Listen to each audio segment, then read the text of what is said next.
With me now is Alasdair McDiarmid. He's the Operations Director and Steel Expert from Community Union, which represents, well, more workers in the steel industry than anyone else. Is that right? Yes, that's right.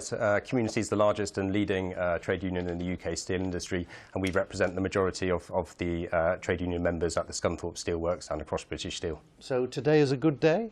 Yes, it's a hugely welcome day and a very important milestone in the long-running campaign to secure the future of British steel. We very much welcome the announcement that Jingye has reached a sale agreement, and it clearly demonstrates that they believe that Scunthorpe can have a bright and sustainable future, and indeed can the rest of British Steel. What do you know about the company? I mean, are you confident that they can do what they say they're going to do? Well, we're as confident as we can be at this stage. We're getting to know them. We met them last week. They certainly have grand ambitions. They say they're here to stay. They're well, £1.2 billion investment over 10 years. £1.2 billion of investment. That certainly is absolutely what that business needs.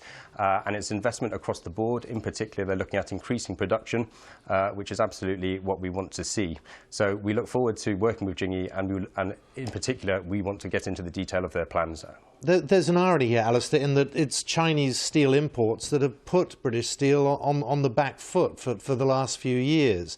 Why would a Chinese company come and do this? I understand the point. Clearly, we've had some challenges with the dumping of Chinese steel, particularly in the last steel crisis in 2015. Truth be told, there's other culprits out there who are more responsible for steel dumping than China these days. But what is important... Well, if you want me to name names, Russia and Turkey, Iran and other countries we've got particular challenges with. China still has a huge surplus, we know that, but they're here to invest, and that's the most important thing for securing the future of this vital industry. It's not just, of course, the workers at the British steel plants, it's the supply chain, it's the impact this has on the whole region. Yes, that's absolutely right. There's maybe 5,000 people employed directly in British Steel, but perhaps another 20,000 employed in the supply chain. It's a vital industry and business for Scunthorpe, for the communities around Scunthorpe, around the North East. They're good, highly paid, highly skilled jobs, each of which supports at least another 2 jobs in the local economy. We have to secure all of them, and we have to see this through to its conclusion. We talk about this in business terms, but we're talking about families. Here we are, middle of November, thinking about Christmas. And after the months of worry there's been, I mean, what does an announcement like this actually do?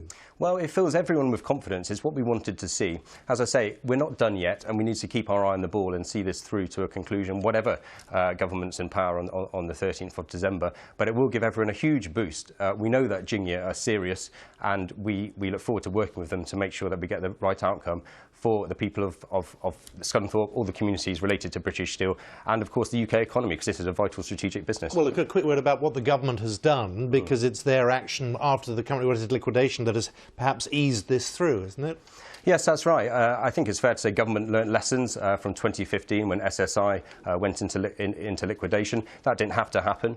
This time they've done the right thing so far, but we certainly will continue to hold their feet to the fire. There's a lot more they can do. If British Steel is to be sustainable, and Tata Steel and Liberty Steel and all the other steel companies in the UK, then there's a lot more they have to do around energy prices, business rates, procurement, and all the other things that we campaign on as an industry together. It's more like to be a furnace than a fire there, isn't it?